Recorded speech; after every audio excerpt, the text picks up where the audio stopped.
সূরাতুল মুমিনুন এটি পবিত্র কোরআনের 23 নম্বর সূরা।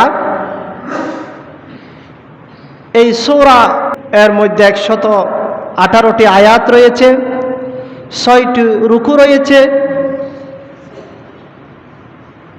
140টি বাক্য রয়েছে এবং 4801টি অক্ষর রয়েছে। এই সূরাতুল মুমিনুন এটি নাজিল হয়েছে রাসূলুল্লাহ সাল্লাল্লাহু আলাইহি ওয়াসাল্লামের মক্কি জীবনের মাঝামাঝি সময়ে, যেই সময়ে মক্কার মধ্যে দুর্ভিক্ষ ছিল। এই সময়টা রাসূলুল্লাহ সাল্লাল্লাহু আলাইহি ওয়াসাল্লাম এবং কাফেরদের মধ্যে সংঘাতপূর্ণ সময় ছিল। এই সূরার প্রথম 10টি আয়াত যখন নাজিল হয় তখন হযরতে ওমর রাদিয়াল্লাহু তাআলা ইসলাম গ্রহণ করেন। তখন হযরতে ওমর রাদিয়াল্লাহু তাআলা রাসূলুল্লাহ সাল্লাল্লাহু আলাইহি ওয়াসাল্লামের সামনে উপস্থিত ছিলেন।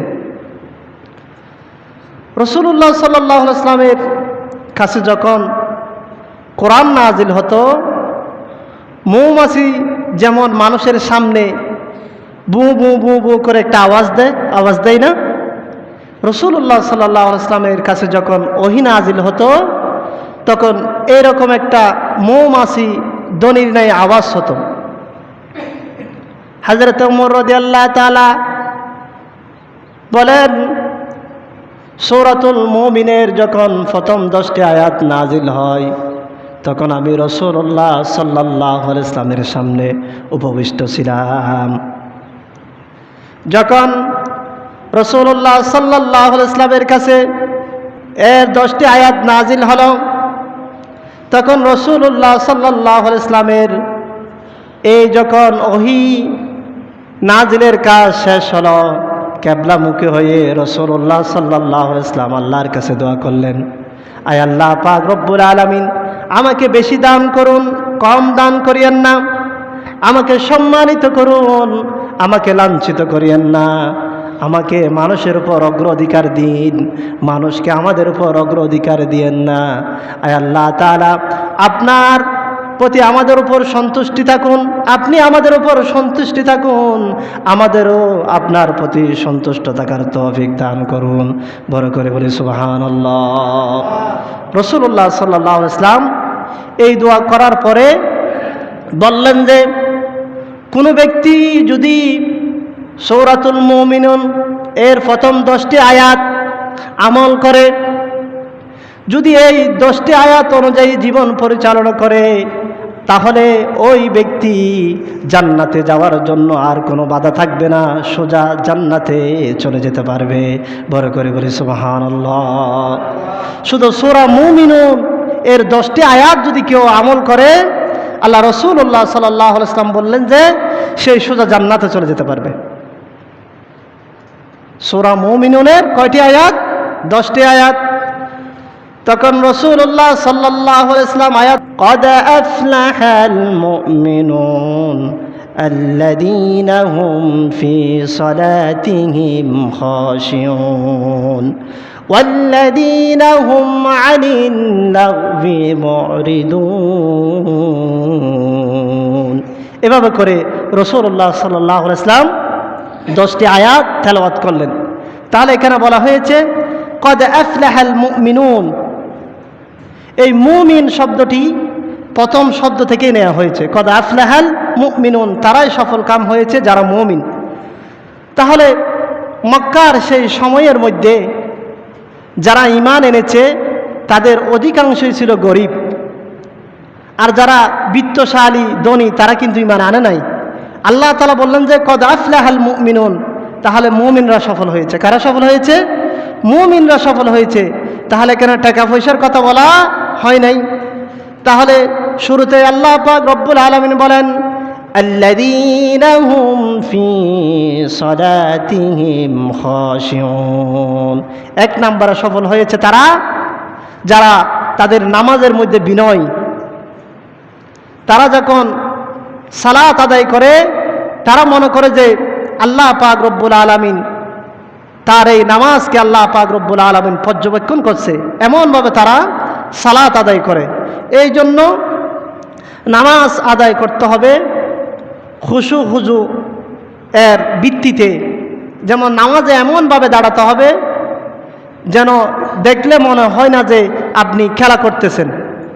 এমনভাবে নামাজ আদায় করতে হবে কার সামনে আপনি দাঁড়িয়েছেন সেটা আপনার থেকে লক্ষ্য করতে হবে। তাহলে যদি এই নামাজের মধ্যে যদি আপনি আন্তরিকতার সাথে নামাজ আদায় করেন তাহলে তাকে আল্লাহর হাবিব সাল্লাল্লাহু আলাইহি ওয়াসাল্লাম সফলতা বলেছেন। এটি এক নাম্বার। 2 নম্বরে সফল হওয়ার জন্য আল্লাহ পাক রব্বুল আলামিন বলেন ওয়াল্লাযীনা হুম আনিল লাগবি মুরিদুন, যারা অনর্থক কথাবার্তা থেকে বেঁচে থাকে তারাই হলো সফল। বড় করে বলি সুবহানাল্লাহ। এখন আমাদের সমাজে অনর্থক কথাবার্তা আছে কি নাই? আছে না? ঘন্টার পর ঘন্টা দোকানের মধ্যে বসে থাকে, টিভির সামনে বসে থাকে, এই যে সময়টা ব্যয় করতেছে ওই সময়টার কারণে তার জন্য হয়তো জাহান্নাম নির্ধারিত হয়ে যেতে পারে। আনিল লাগবি, এমন কাজ যে কাজের মধ্যে দুনিয়াবিও কোনো সফলতা নাই, আখিরাতের মনে কোনো সফলতা নাই। আছে? এমন কাজ থেকে যারা বেঁচে থাকবে তারাই হলো সফল কাম। এই জন্য রব্বুল আলামিন বলেন وَإِذَا سَمِعُوا اللَّغْوَ أَعْرَضُوا عَنْهُ وَقَالُوا لَنَا أَعْمَالُنَا وَلَكُمْ أَعْمَالُكُمْ سَلَامٌ عَلَيْكُمْ لَا نَبْتَغِي الْجَاهِلِينَ। وَإِذَا سَمِعُوا, কোনো মুমিন বান্দা যখন রাস্তা দিয়ে হেঁটে যায় তখন যখন দেখে যে অনর্থক কোনো আসর চলতেছে, কোনো মজলিস চলতেছে যেখানে দুনিয়াবি এবং আখিরাতের কোনো ফায়দা নাই, তারা কি করে? ওয়াকালু লানা আ'মালুনা ওয়া লাকুম আ'মালুকুম, তারা বলে এই যে তোমরা অনর্থক এই খারাপ কাজগুলো করতেছো, এগুলার মধ্যে এগুলার কারণে তোমাদের জন্য তোমাদেরকে আল্লাহ তাআলা আযাব দিবেন, তোমার কারণ আমাদেরকে আযাব দিবেন না। কোনো ব্যক্তি যখন রাস্তা দিয়ে হেঁটে যায় দেখতেছে তারা তাস খেলতেছে, টিভি নিয়ে খারাপ জিনিস দেখতেছে, তখন তারা বলে যে এগুলোর কারণে আমাদেরকে আযাব দেওয়া হবে না, তোমাদের কারণে তোমাদেরকে আযাব দেওয়া হবে। তখন তাদেরকে বলে সালামুন আলাইকুম, মুমিন ব্যক্তিরা তাদেরকে সালাম দেয় এবং কি বলে লা নাবতাগিল জাহিলিন, আমরা জাহেলদের অন্তর্ভুক্ত নই। যারা ঘন্টার পর ঘন্টা বসে দুনিয়াবিও কোনো ফায়দা নাই আখিরাতের কোনো ফায়দা নাই, তারা কি? আল্লাহ তাআলা বলতেছে তারা হলো জাহেল, তারা হলো মূর্খ। এই সময়টা যদি তারা এখানে ব্যয় না করে যদি কোরআন তেলাওয়াত করত, এই সময়টা যদি তারা এখানে ব্যয় না করে ইসলামী সাহিত্য পড়ত, হাদিস পড়ত, তাহলে সেই পরকালের জন্য সামান তৈরি হয়ে যেত। বলেন ঠিক কিনা? এই জন্য অনর্থক কথাবার্তা থেকে বিরত থাকতে হবে। এই অনর্থক কথাবার্তা, অনর্থক মজলিস থেকে যদি তোমরা বিরত থাকো তাহলে কি হবে? রব্বুল আলামিন বলেন উলাইকা ইউতাউনা আজরাহুম মাররাতাইনি বিমা সাবারু, এই যে খারাপ মজলিস চলতেছে সে চাইলে সেখানে বসতে পারতো না। আল্লাহ পাক রব্বুল আলামিন বলেন তুমি নিজেকে ধৈর্য ধারণ করো, ওই খারাপ মজলিসের মধ্যে যেহেতু বসো নাই, আমি আল্লাহ পাক রব্বুল আলামিন কাল কিয়ামতের ময়দানে তোমাকে ডবল সওয়াব দিব। বড় করে বলি সুবহানাল্লাহ। টিভি চলতেছে, এখন টিভি তো অনেক কিছু দেখা যায়, আপনি চাইলে এই টিভিকে ভালো কাজের মধ্যে ব্যবহার করতে পারেন, আবার চাইলে খারাপ কাজের মধ্যে ব্যবহার করতে পারেন। চাইলে 3 রাস্তার মাথায় অসংখ্য মানুষ আড্ডা দিচ্ছে, আড্ডার পর আড্ডা, ঘন্টার পর ঘন্টা বসে বসে ফাহেসা কথা বলতেছে। আপনি চাইলে সেখানে তাদের সাথে বসে মজা নিতে পারেন, কিন্তু আপনি নেন নাই, সবর করেছেন। আল্লাহ পাক রব্বুল আলামিন বলেন আজরাহুম মাররাতাইনি বিমা সাবারু, এই কাজের কারণে কাল কিয়ামতের ময়দানে তোমাকে ডবল সওয়াব দেওয়া হবে। এই যে খারাপ কাজের মজলিসে বসো নাই, সেই জন্য তোমাকে কি দেওয়া হবে? ডবল সওয়াব দেওয়া হবে। আল্লাহ পাক রব্বুল আলামিন আরো বলেন, যারা রহমানের বান্দা, যারা প্রকৃত মুমিন, তাদের সম্পর্কে বলেন ওয়াইদা মাররু বিল্লাগবি মাররু কিরামা, যখন ওই ফাহেসা, যখন মজলিসের ফাঁস দিয়ে যখন তারা হেঁটে যায়, তারা তাদের সাথে সম্মানের সাথে ফাঁস কাটিয়ে তারা চলে যায়, তাদের সাথে অনর্থক কোনো কাজে তারা লিপ্ত হয় না। যারা মুমিন বান্দা তারা সেখানে বসে না, সম্মানের সাথে ওই গহিতপূর্ণ কাজকে এড়িয়ে তারা সুন্দরভাবে চলে যায়। সেই জন্য সম্মানিত হাজরিন, এমন কথা বলা যাবে না। আল্লাহর হাবিব সাল্লাল্লাহু আলাইহি ওয়াসাল্লাম সহিহ তিরমিজির বর্ণনায় বলেছেন, ইন্না রাজুলা লা ইয়াতাকাল্লামু বিল কালিমাতি লা ইয়ারা বিহা বা'সান বিহা 70 খরিফান ফিন্নার। কোনো ব্যক্তি এমন কথা বলে যে এই কথা বললে কোনো সমস্যা নাই। আমাদের সমাজে বলেন অনেকে, দূরে এরকম কথা বললে কোনো সমস্যা হবে না। এই রকম কথা যেই বলবে, আল্লাহর হাবিব বলেছেন তার থেকে 70 বছর জাহান্নামের আগুনের মধ্যে চলতে হবে। কয় বছর? 70 বছর। এই কথা বললে কোনো সমস্যা নাই, এই কথা যেই বলবে তার থেকে 70 বছর জাহান্নামের মধ্যে চলতে হবে। এই জন্য অনর্থক কাজ থেকে আমাদেরকে বিরত থাকতে হবে। অনর্থক কাজ কি? অনর্থক কাজ ঘন্টার পর ঘন্টায় রাস্তার মধ্যে বসে থাকা, দোকানের মধ্যে বসে থাকা, টিভি দেখা, তারপর মোবাইল ব্যবহার করা, এগুলো আপনার কাজের জন্য আপনি ব্যবহার করতে পারবেন। এখন মোবাইলের মধ্যে, অ্যান্ড্রয়েড সেটের মধ্যে আপনি চাইলে কোরআন পড়তে পারেন, আপনি চাইলে হাদিস পড়তে পারেন, এই কাজগুলো করতে পারেন। এগুলো না করে ঘন্টার পর ঘন্টা যদি অনর্থক কাজের মধ্যে ব্যয় করেন, এই কাজের কারণে আল্লাহ তাআলা আপনাকে জাহান্নামের মধ্যে দিবেন। এটি হলো 2 নাম্বার। 3 নাম্বার হলো মুমিনদের কি কাজে সফলতা রয়েছে। আল্লাহ পাক রব্বুল আলামিন বলেন ওয়াল্লাযীনা হুম লিয-যাকাতি ফাইলুন, তারা যাকাত দানে সক্রিয়। যাকাত হচ্ছে কি? যাকাত হচ্ছে মাল থেকে এমন সম্পদ বের করা যার বিনিময়ে আল্লাহ পাক রব্বুল আলামিন আপনার বাকি সম্পদগুলোকে পবিত্র করে দেন। বড় করে বলি সুবহানাল্লাহ। যাকাত বলতে আত্মার যাকাত, চরিত্রের যাকাত, সম্পদের যাকাত। আপনার চরিত্রকে সংশোধন করতে হবে, আপনার আত্মাকে সংশোধন করতে হবে, আপনার মালকে সংশোধন করতে হবে। রব্বুল আলামিন বলেন قد أفلح من زكاها, সেই ব্যক্তি সফল হয়েছে যে নিজেকে পবিত্র করেছে, নিজের আত্মাকে পবিত্র করেছে, নিজের মালকে পবিত্র করেছে। আর সেই ব্যক্তি ধ্বংস হয়েছে ওয়াকাদ খাবা মান দাসাহা, যে নিজের খেয়াল খুশি মতো চলেছে সেই ব্যর্থ হয়েছে। তাহলে নিজের খেয়াল খুশি মতো চলা যাবে না। এই জন্য 4 নাম্বার আল্লাহ পাক রব্বুল আলামিন বলেন তারা হলো সফল কাম কারা, ওয়াল্লাযীনা হুম লিফুরুজিহিম হাফিজুন, যে সমস্ত নর, যে সমস্ত নারী নিজের লজ্জাস্থানকে হেফাজত করে তারাই হলো সফল কাম। কি করতে হবে? লজ্জাস্থানকে হেফাজত করতে হবে। আল্লাহর হাবিব সাল্লাল্লাহু আলাইহি ওয়াসাল্লাম সহিহ বুখারীর বর্ণনায় 6466 নং হাদিসের মধ্যে বলেছেন মান ইয়াদমাল্লি মা বাইনা লাহইহি ওয়া মা বাইনা রিজলাইহি আদমাল্লাহুল জান্নাহ, যেই ব্যক্তি তার 2 সোয়ালের মধ্যবর্তী স্থান জিহ্বা এবং 2 রানের মধ্যবর্তী স্থান লজ্জাস্থানের গ্যারান্টি দিবে, আমি ওই ব্যক্তিকে জান্নাতের গ্যারান্টি দিব। বড় করে বলি সুবহানাল্লাহ। যেহেতু মানুষের গুনাহ সংগঠিত হয় 2টি জিনিস দিয়ে, একটি হলো তার জিহ্বা, আরেকটি হলো লজ্জাস্থান। জিহ্বা দিয়ে সেই ফুলিয়ে ফালিয়ে মানুষকে কি করে আকৃষ্ট করে, এবং লজ্জাস্থানের মাধ্যমে সে কি করে গহিত কাজ করে। এই জন্য আল্লাহর হাবিব সাল্লাল্লাহু আলাইহি ওয়াসাল্লাম বলেছেন, যে ব্যক্তি তার জিহ্বা এবং লজ্জাস্থানের গ্যারান্টি দিবে, আমি তাকে কিসের গ্যারান্টি দিব? জান্নাতের গ্যারান্টি দিব।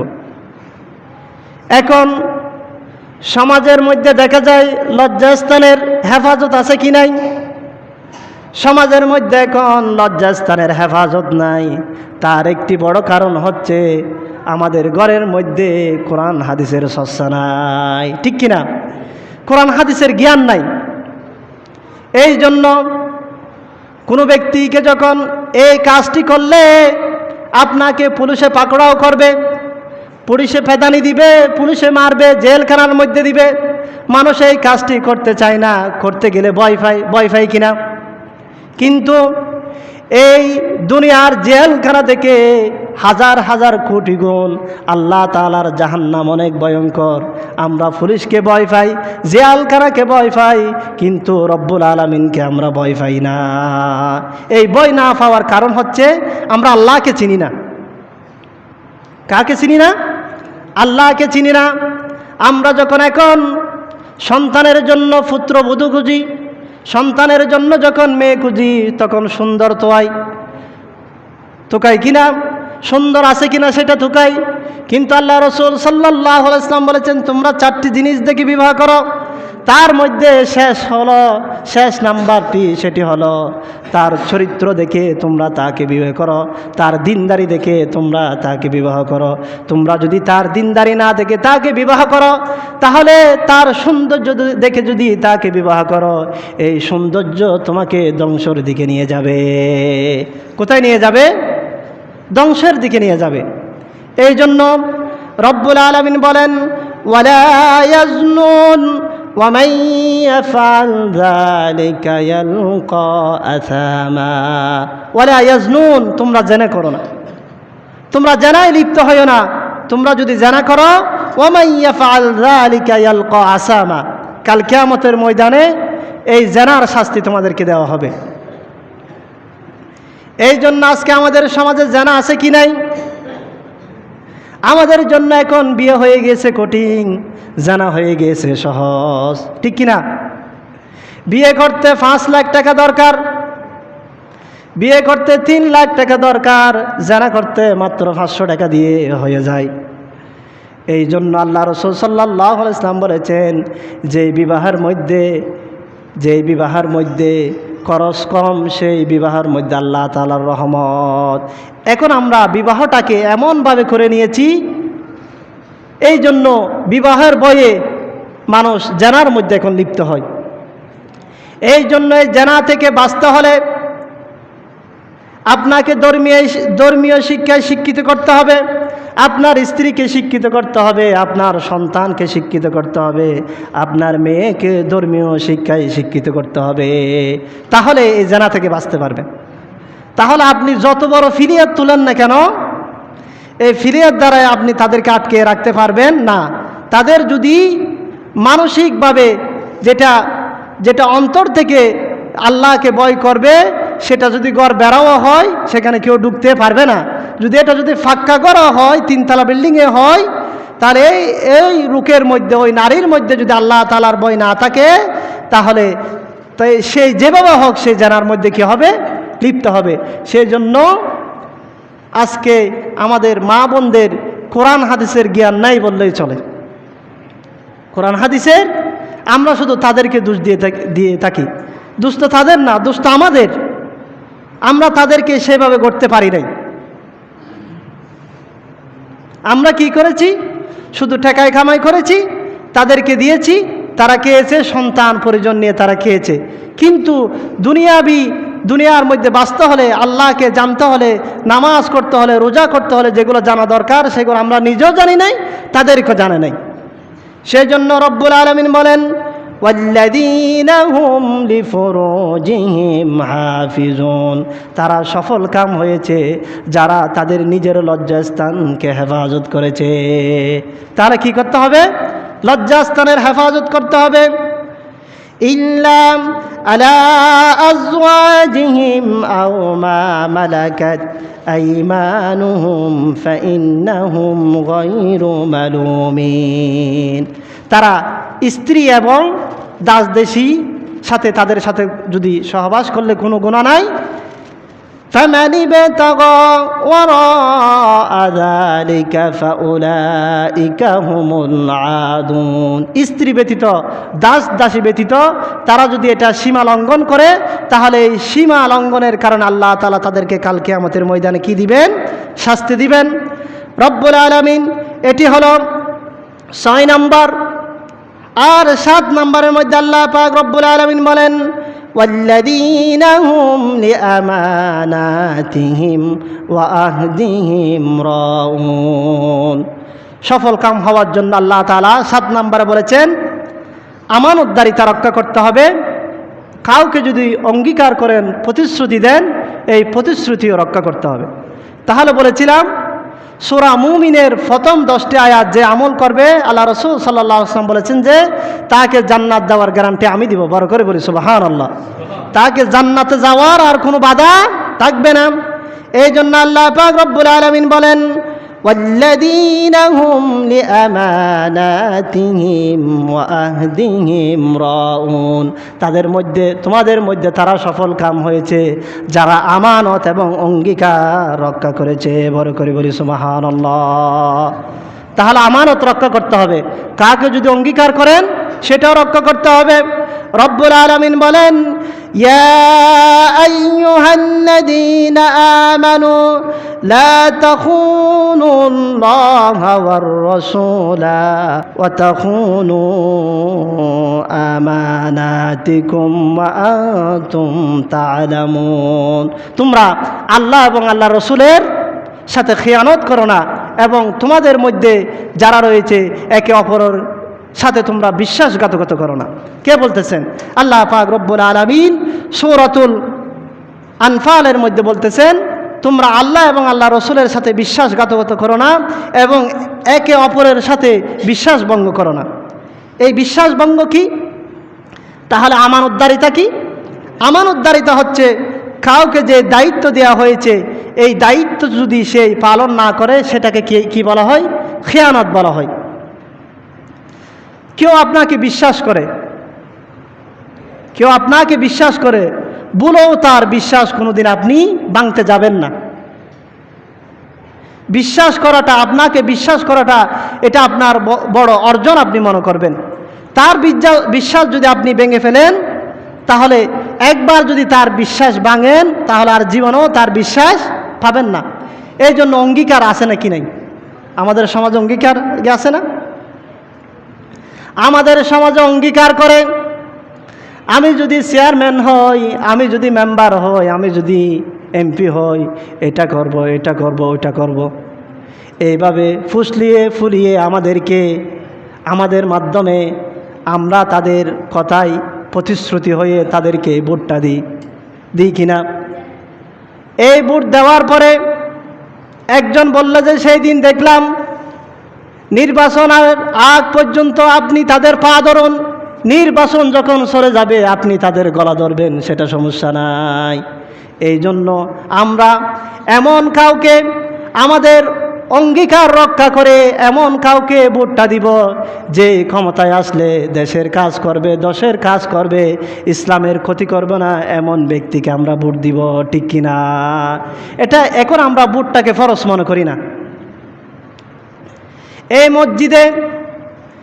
মসজিদে যদি আমি একটা কথা বললে সেটা যতই না গ্রহণযোগ্য হবে, একজন চেয়ারম্যান একজন এমপি বললে এটার চাইতে বেশি গ্রহণযোগ্য হবে। বলেন ঠিক কিনা?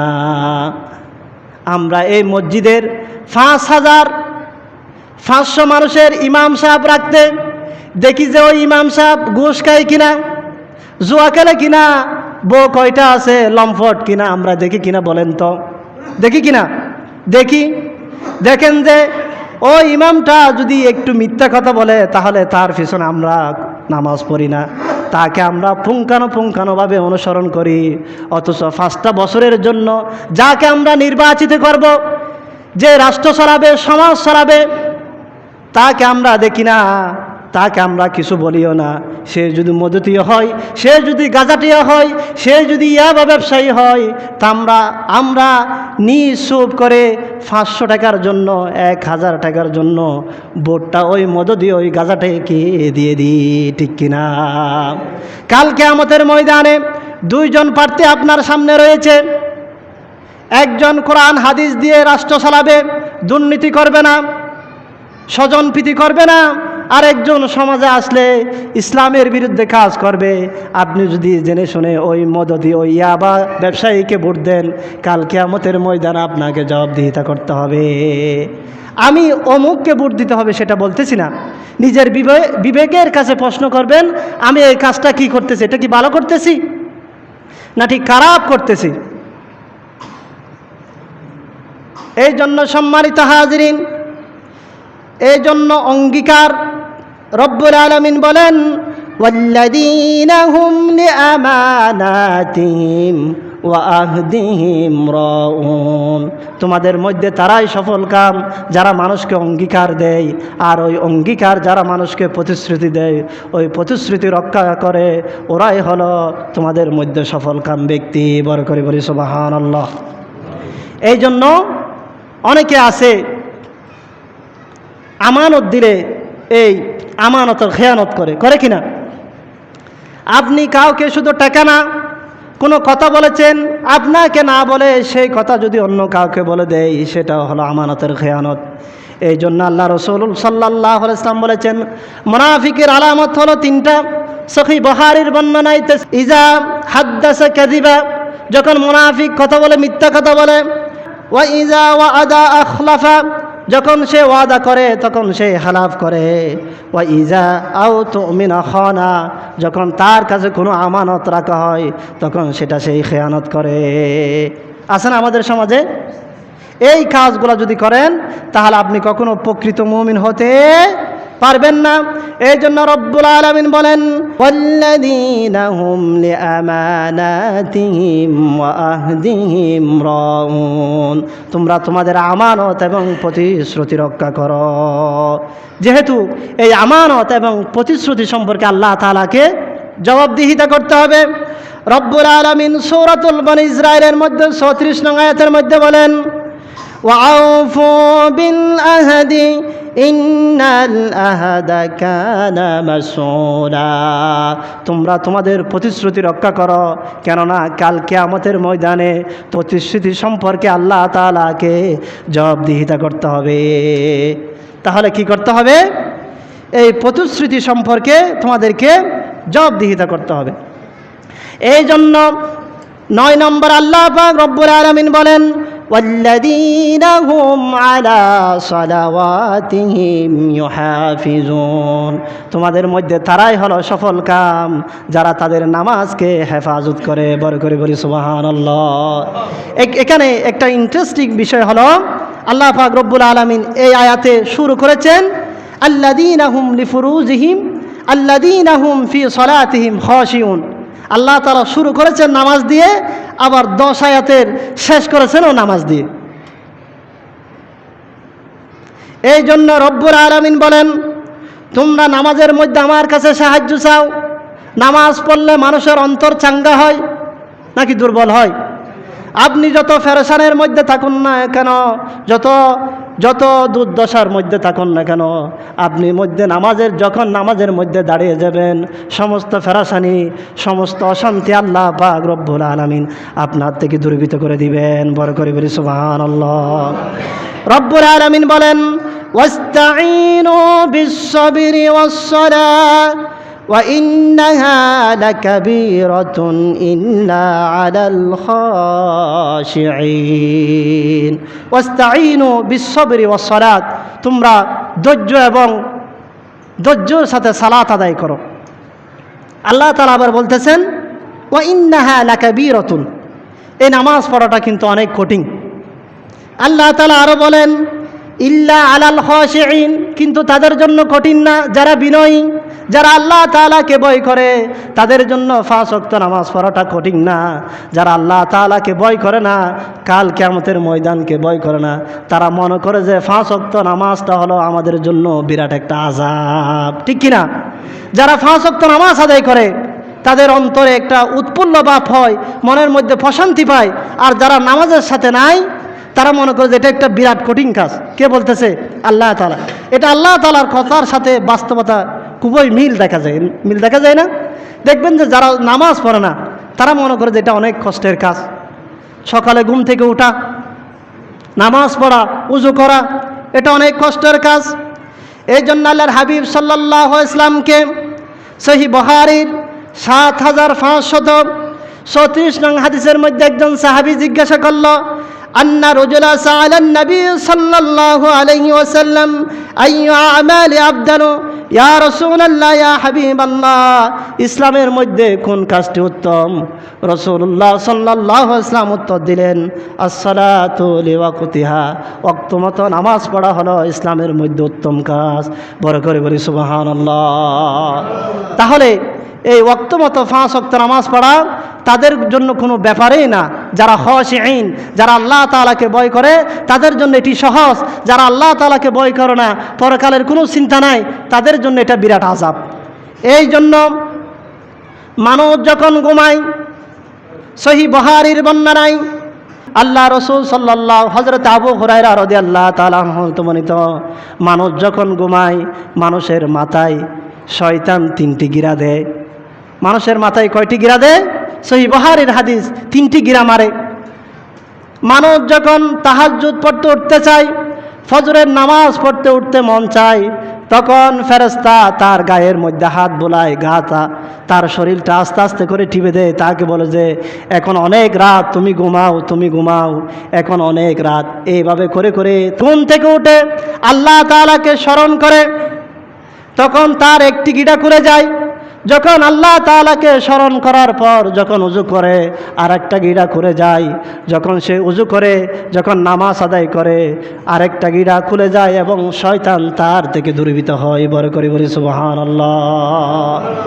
তাহলে আল্লাহ তাআলা সফলতার জন্য প্রথমে শুরু করেছেন আল্লাযীনা হুম ফি সালাতিহিম খাশিউন, আর লাস্টে গিয়ে বলেছেন ওয়াল্লাযীনা হুম আলা সালাওয়াতিহিম ইউহাফিজুন।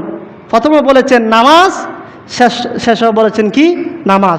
তাহলে সফলতা অর্জন করতে গেলে কি লাগবে? নামাজ লাগবে। আপনি যদি নামাজ আদায় করেন তাহলে যত গুনাহ করেন না কেন রব্বুল আলামিন বলেন এই গুনাহ থেকে নামাজ তোমাকে বাঁচিয়ে রাখবে। রব্বুল আলামিন বলেন ইন্নাস সালাতা তানহা আনিল ফাহশাই ওয়াল মুনকার, নামাজ মানুষকে অশালীন এবং গ্রহিত কাজ থেকে বিরত রাখে। দেখবেন আপনি যত গুনাহ করেন না কেন, 5 ওয়াক্ত নামাজ যদি আপনি আদায় করেন, আপনি আর গুনার দিকে আর দাবিত হবেন না। নিজের মধ্যে একটা আত্মবোধ, আত্মশোষণা তৈরি হবে। হাই হাই, আমি তো নামাজ আদায় করি, এই কাজটা করলে আমাকে মানুষ কি বলবে? আমি তো 5 ওয়াক্ত মসজিদে যাই, এদিকে গেলে আমাকে কি বলবে? একটা নিজের মধ্যে একটা কি আসবে? অনুশোচনা আসবে। এই জন্য আল্লাহ তাআলা বলেছেন তুমি নিজে নামাজ আদায় করো, তোমার পরিবারকে নামাজের তাকিদ দাও। সূরাতুত তাহা 20 নম্বর সূরা 132 নম্বর আয়াত, ওয়া'মুর আহলাকা বিস-সালাতি ওয়াসতাবির আলাইহা। রব্বুল আলামিন বলেন তোমরা নিজে নামাজের উপর প্রতিষ্ঠা থাকো, তোমার পরিবার পরিজনকে নামাজের তাকিদ দাও। শুধু আমি নিজে নামাজ পড়লাম, এখানে কি আল্লাহ তাআলা নিজের কথা বলা হয়েছে? না। আপনার সংসারে যদি আপনি প্রধান হন তাহলে আপনার স্ত্রীকে নামাজ পড়তে বাধ্য করা হবে, আপনার সন্তানকে নামাজ পড়ার জন্য আপনাকে বাধ্য করতে হবে, আপনার বৌমা যদি আপনার আন্ডারে থাকে তাকেও নামাজ পড়ার জন্য বাধ্য করতে হবে। হবে কি না? এই কাজটি যদি করেন তাহলে কি হবে? কাল কিয়ামতের ময়দানে আল্লাহর হাবিব সাল্লাল্লাহু আলাইহি ওয়াসাল্লাম আমাদের জন্য সুপারিশ করবেন। আর নামাজ নাই, দোয়া নাই, সারা জিন্দেগি ভর কোরআনের বিরোধিতা করেছি, হাদিসের বিরোধিতা করেছি, মসজিদের বিরোধিতা করেছি, বলে যে আমাকে সুপারিশ করবে। রব্বুল আলামিন বলেন সুপারিশ হবে না। কি হবে? মা যাল্লাযী ইয়াশফাউ ইনদাহু ইল্লা বিইذনি। কাল কিয়ামতের ময়দানে আল্লাহ তাআলার হুকুম ছাড়া, আল্লাহ তাআলার অনুমতি ছাড়া কেউ সুপারিশ করতে পারবে না। তাহলে সুপারিশ করার জন্য আপনাকে কি করতে হবে? রাসূলুল্লাহ সাল্লাল্লাহু আলাইহি ওয়াসাল্লাম আমাদের জন্য যে বিধান নিয়ে এসেছে সেই বিধান অনুযায়ী আমাদেরকে চলতে হবে। সারা জীবন নামাজের সাথে কোনো সম্পর্ক নাই, ইবাদতের সাথে কোনো সম্পর্ক নাই, কোরআনের সাথে কোনো সম্পর্ক নাই। আরও বলো যে দূর নফারি, আল্লাহ আর মাফ করে দিব। অনেক বুড়ো মানুষ আছে তো কি হয়, নফারি আল্লাহ আর কি করে দিব, কি নফারর কা দানোর বাদ তো বৈতারর দানের বার, ব্যবসা বাণিজ্য এমন কোনো কঠিন কাজ নাই মানুষ পারে না। তাকে যদি বলা হয় সূরা ফাতিহা সুন্দর করে বলেন, আবাজি বয়স হয়ে গে গো, আবাজি বয়স হয়ে গে গো, এখন ইন্নফারি। এই কথা যদি আল্লাহ তাআলাকে বললে তাহলে সাথ দেওয়া হবে। আল্লাহ তাআলা বলবেন যে তুমি দুনিয়ার মধ্যে ব্যবসা করতে পেরেছ, বাণিজ্য করতে পেরেছ, কঠিন কঠিন কাজ করতে পেরেছ, কিন্তু আমার জন্য কি করেছ সেটার জন্য কি তোমাকে ধরা হবে না? এই জন্য দুনিয়ার মধ্যে যা করেন না কেন, কাল কিয়ামতে যে আল্লাহ তাআলার কাছে আমাদেরকে দাঁড়াতে হবে সেই ভয়টা যেন আমাদের থাকে। এই জন্য কাল কিয়ামতের ময়দানে আল্লাহ তাআলার কাছে আমাদেরকে দাঁড়াতে হবে। সেই ভয় নিয়ে যদি আমরা জীবন চলি তাহলে দুনিয়া আখিরাতে আমরা সফলতা অর্জন করতে পারবো, ঠিক কি না? এই জন্য আল্লাহ তাআলাকে ভয় করে এবং দুনিয়ার মধ্যে দুনিয়ার জন্য কাজ করতে হবে, আখিরাতের জন্য কাজ করতে হবে।